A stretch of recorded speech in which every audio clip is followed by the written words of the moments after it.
Helo bawb, a chroeso i'r calendr Adfent digidol eto eleni.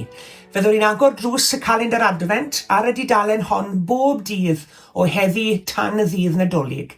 Gobeithio newch chi ymuno ni wrth i ni baratoi ar gyfer dathlu gwyl y geni. Wi fan hyn heddi yng nghanol y ponisetias. Dyma flodyn ni'n cysylltu ar Nadolig wrth gwrs. Fe fydde fy mam wastad yn gwneud yn siŵr bod un yr rhain ar yr aelwyd, ar eu heilwyd nhw adref ac hefyd ar ein heilwyd ni yma yng Nghaerfyrddin erbyn Diwrnod cynta Ragfyr bob blwyddyn, a dyma ni yn parhau ar traddodiad hwnnw. Ond tybed ydych chi'n gwybod o ba wlad mae'r blodyn neu'r planhigyn ma'n dod? Wel, yr ateb yw o Mecsico. Ac yn debyg iawn i'r goeden fythol wyrdd, mae'r planhigyn hwn yn ffynnu neu ar ei orau yn ystod oriau'r gaeaf, ac mae'n symbol o fywyd newydd.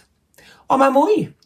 Mae siâp y dail yn debyg i siâp seren, ac felly yn ein hatgoffa ni o'r seren arweiniodd y brenhinoedd neu'r gwir doeth o'r dwyrain i Bethlehem adeg y Nadolig cynta. Mae'r ponesetia coch hefyd yn ein hatgoffa ni o waed yr arglwydd Iesu, sy'n cysylltu'r Nadolig a'r Pasg, sy'n cysylltu Bethlehem a Chalfaria, yn cysylltu'r preseb a'r groes.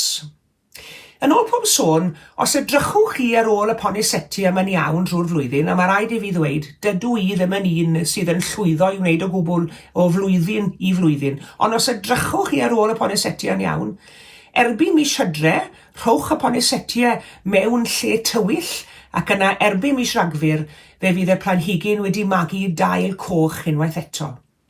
Mae fel petai'r planhigyn o fod yn y tywyllwch yn cael bywyd newydd, a dyna paham bod y ponesetia yn arwydd hefyd o'r atgyfodiad. Ac os taw eich dewis chi o cael ponesetia gwyn ar eich aelwyd dros yr wyl yn lle un coch, wel mae'r lliw gwyn yn cael ei gysylltu â glendid a ffurdeb, ac mae'r planhigyn gwyn yn arwydd felly o burdeb Crist. Mwynhewch gweddill y calendr Adfent, welwn i chi bore fori, a Nadolig llawen i chi gyd.